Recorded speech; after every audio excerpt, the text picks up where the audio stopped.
ہم نے دیکھا کہ جب پیپلز پارٹی کی حکومت آئی 5 سال مکمل کیے, اربوں کی کرپشن ہوئی, اس سے کہیں زیادہ کا قرضہ قوم پر چڑھایا. جمہوریت کا ایک دور مکمل ہوا, بھنگڑے ڈالے گئے, مٹھائیاں تقسیم کی گئیں اور اقتدار میں آئی مسلم لیگ نون یعنی شیر والی پارٹی. مسلم لیگ نون نے اقتدار میں آ کر جمہوریت کو مزید دوام بخشا اور پھر تاریخ ایک بار پھر دہرائی گئی. تاریخ کا بلند ترین قرضہ لیا گیا, عوام کو منصوبوں کے نام پر چونا لگایا گیا, ہر منصوبے کا فیتا کاٹ کر چھوڑ دیا گیا. پنجاب میں صرف لاہور میں ایک بس بنا کر, اس کو میٹرو بس کہا جاتا ہے, میٹرو بس بنا کر بتایا گیا کہ پنجاب میں دودھ اور شہد کی نہریں بہہ رہی ہیں. ایک بار پھر اربوں کی کرپشن دہرائی گئی. ایک یہ جو 2 جماعتوں کی بنائی گئی جمہوریت کا سلسلہ تھا ناظرین, ٹو کٹ شارٹ, یہ جاری رہا چلتا رہا کہ اچانک سازش ہو گئی. آپ ذرا غور سے سنیے گا, اچانک کیا ہوا؟ سازش ہو گئی. اچانک جمہوریت پر شب خون مار دیا گیا, اور یہ شب خون کسی ڈکٹیٹر نے نہیں مارا تھا, یہ جمہوریت کے خلاف کسی آمر نے سازش نہیں کی تھی, بلکہ اب کی بار سازش ہوئی تھی عالمی سطح پر. غیر ملکی قوتیں بھی شاید نواز شریف سے پریشان تھیں, غیر ملکی قوتیں بھی شاید ہمارے ملک میں پچھلے 5 سال میں ریکارڈ توڑ ترقی کو لے کر جیلس ہو گئی تھیں. انہوں نے کہا اتنی ترقی ہم نے تو خوابوں میں بھی نہیں دیکھی جتنی نواز شریف نے پاکستان میں لٹرلی کر دی. بیرونی قوتیں بھی شاید یہ سوچ رہی تھی کہ اگر پاکستان میں اسی رفتار سے ترقی ہوتی رہی, اتنی ترقی کہ ہمیں سمجھ ہی نہیں آ رہی اتنی ترقی بھی کوئی ملک کر سکتا ہے, اور پاکستان اگلے 5 سالوں تک نواز شریف جیسے مہان لیڈر کے پاس رہا تو پاکستان نے تو سپر پاور بن جانا, پھر امریکہ کہاں جائے گا. بیرونی قوتیں نواز شریف کی خدا داد صلاحیتوں کو جان چکی تھیں, پرکھ چکی تھیں, اس لیے کہ جمہوریت کے خلاف کئی سازشیں کی گئیں.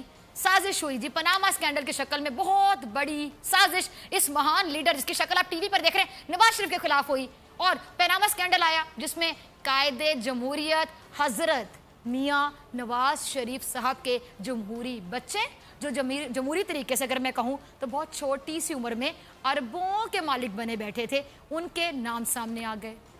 اور پھر کیا ہوا؟ پھر سامنے آئی وہ داستانیں جن کو سن کر کسی کو یقین ہی نہ آیا کہ پاکستان جیسے سٹرگلنگ کنٹری, غریب ملک میں اتنے امیر پاورفل لوگ بھی ہو سکتے ہیں.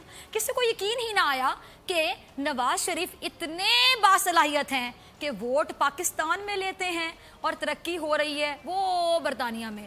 ووٹ دیتے ہیں پاکستان کے عوام ان حضرت نواز شریف صاحب کو, اور جائیدادیں بن رہی ہیں برطانیہ والوں کی. اتنی بے شمار دولت, اتنا پیسہ دیکھ کر تو پیپلز پارٹی کو بھی حیرانی ہونی تھی. اسے حیرت ہوئی اس پارٹی کو کہ جو کام جمہوریت کے نام پر نواز شریف صاحب کر گئے وہ کام زرداری صاحب نہ کر سکے, لہٰذا پیپلز پارٹی نے مان لیا کہ ارے آج سے یہ حضرت نواز شریف صاحب ہی ہیں. پیپلز پارٹی نے بھی میاں صاحب کے بچوں کے اثاثوں کی تحقیقات کا مطالبہ کر دیا. تحقیقات ہوئیں تو قوم مزید حیران ہو گئی. ابو بچوں کے ملازم نکلے. کبھی سنا آپ نے کہ ابا جی بچوں کے ملازم نکلے؟ اے وکھرا پیو سی جڑا بچیاں دا ملازم سی, ابو بچوں کے ملازم نکلے. ملک کا وزیر اعظم ایک غیر ملکی کمپنی کا چپڑاسی بنا ہوا تھا. عوام کی آنکھوں میں آنسو آ گئے.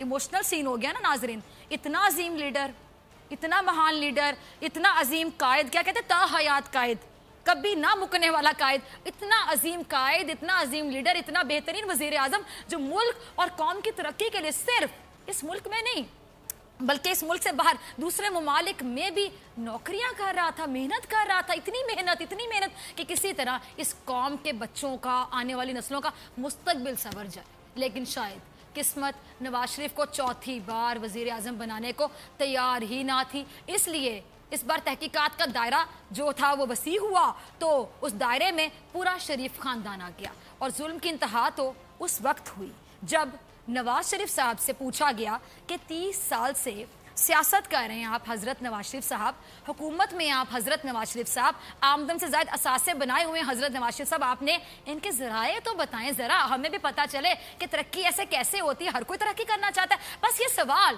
جمہوریت پر آخری کاری وار ثابت ہوا جس نے نواز شریف کو وزیر اعظم کی کرسی سے اتار کر قیدی نمبر 420 بنا دیا. کیا میں کہہ رہی ہوں؟ قیدی نمبر 420. یہی سوال جب سندھ پر 10 سال حکومت کرنے والوں سے پوچھا گیا تو جواب کیا دیا گیا؟ جی اے بھٹو,